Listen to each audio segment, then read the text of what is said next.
Bapak, Ibu, saudara-saudaraku, selamat berjumpa kembali dalam Renungan Rabu hari ini. Dan hari ini, renungan didasari dari kitab 2 Petrus pasal 3, mulai ayat 6 sampai ayat 13. Sebelum kita membaca Alkitab dan merenungkannya, mari kita berdoa terlebih dahulu. Ya Bapa yang penuh kasih, yang selama ini sudah menuntun kehidupan kami percaya bahwa Engkau juga selalu hadir bersama-sama dengan kami, menuntun, menguatkan dan memelihara kami, umat-Mu.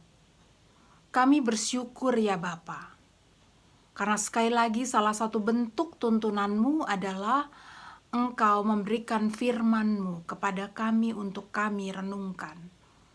Sekarang kami hendak membaca firman-Mu dan merenungkannya. Mohon kuasailah setiap kami dan hamba-Mu ini, supaya kami boleh dikuatkan, dipimpin, ditolong oleh firman-Mu. Di dalam nama Tuhan Yesus Kristus kami berdoa. Amin. Inilah saudara-saudaraku, kitab 2 Petrus pasal 3 ayat 6 sampai ayat 13. Demikianlah bunyi firman Tuhan. Dan bahwa oleh air itu bumi yang dahulu telah binasa dimusnahkan oleh air bah. Tetapi oleh firman itu juga langit dan bumi yang sekarang terpelihara dari api dan disimpan untuk hari penghakiman dan kebinasaan orang-orang fasik. Akan tetapi saudara-saudaraku yang kekasih, yang satu ini tidak boleh kamu lupakan, yaitu bahwa di hadapan Tuhan satu hari sama seperti 1000 tahun, dan 1000 tahun sama seperti satu hari. Tuhan tidak lalai menepati janjinya, sekalipun ada orang yang menganggapnya sebagai kelalaian, tetapi Ia sabar terhadap kamu, karena Ia menghendaki supaya jangan ada yang binasa, melainkan supaya semua orang berbalik dan bertobat. Tetapi hari Tuhan akan tiba seperti pencuri. Pada hari itu langit akan lenyap dengan gemuruh yang dahsyat, dan unsur-unsur dunia akan hangus dalam nyala api, dan bumi dan segala yang ada di atasnya akan lenyap. Jadi jika segala sesuatu ini akan hancur demikian, betapa suci dan salehnya kamu harus hidup, yaitu kamu yang menantikan dan mempercepat kedatangan hari Allah. Pada hari itu langit akan binasa dalam api, dan unsur-unsur dunia akan hancur karena nyalanya. Tetapi sesuai dengan janjinya, kita menantikan langit yang baru dan bumi yang baru, di mana terdapat kebenaran.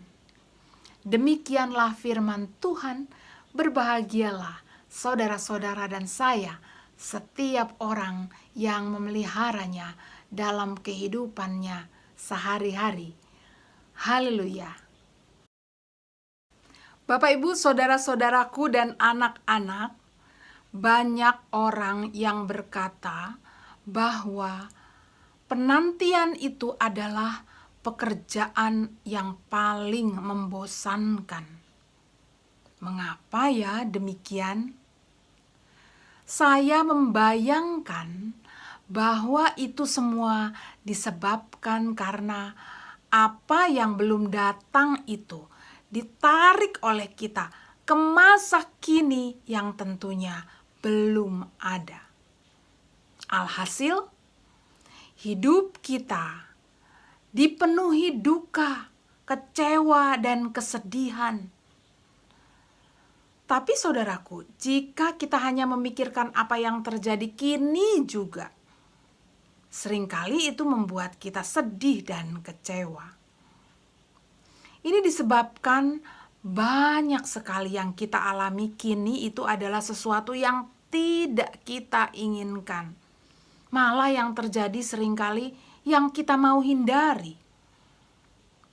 Alhasil, jika kita hanya memikirkan apa yang terjadi di sekitar kita kini, yang tidak kita kehendaki atau kita mau jauhi, ini juga menghasilkan kekecewaan.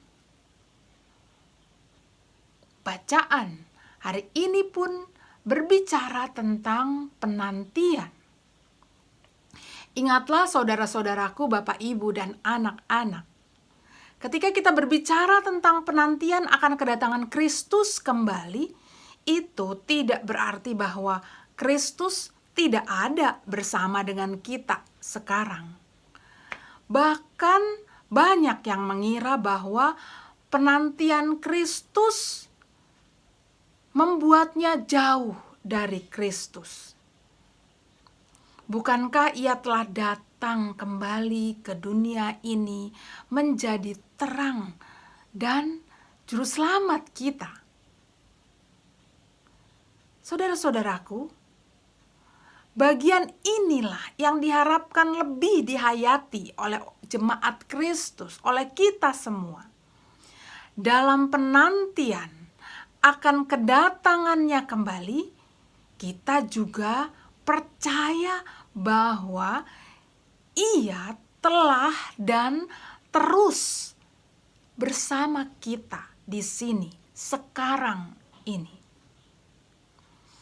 Dengan iman bahwa Kristus telah datang dan ia ada bersama dengan kita di sini saat ini.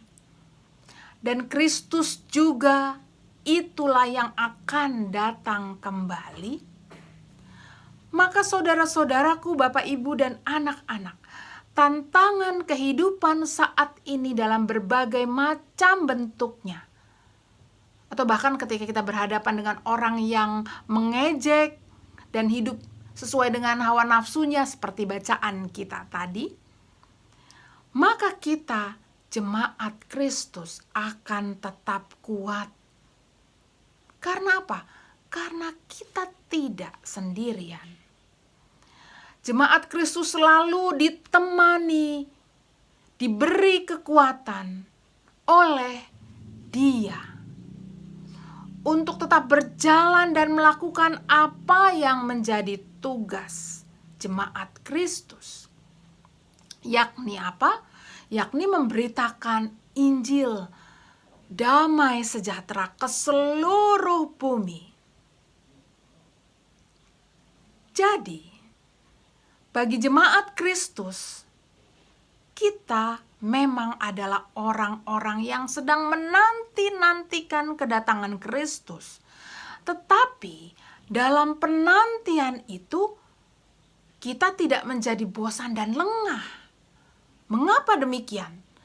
Karena dalam penantian itu kita amat yakin bahwa kita tidak ditinggalkan sendirian.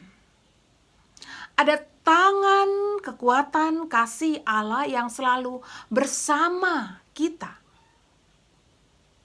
Dengan keyakinan iman itulah kita menjadi tetap bertekun dan mengalami damai sejahtera dari Tuhan Yesus dan juga terus membawanya menjadi seberkas terang bagi dunia dan sekitar.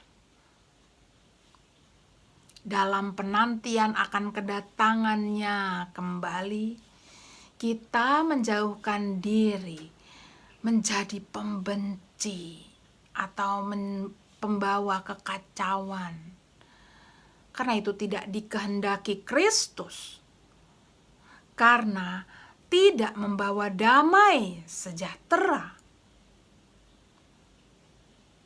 Kita menjauhkan diri dari hanya mengejar dan dikuasai oleh hawa nafsu, karena ini membuat kita menjadi pendurhaka. Kita menjauhkan diri dari apa yang merusak damai sejahtera, karena di sanalah dosa menyusup dan merajalela.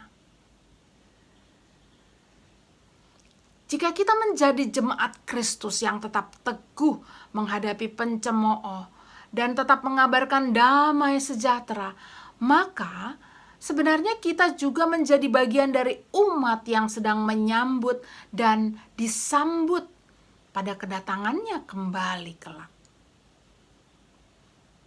Inilah saudara-saudaraku, Bapak, Ibu, dan anak-anak yang membuat kita sebagai jemaat Kristus menjadi terus berlari dan tidak menjadi lelah. Yakni ketika dalam penantian itu kita tetap yakin bahwa tangan pemeliharaan dan kekuatannya selalu bersama dengan kita.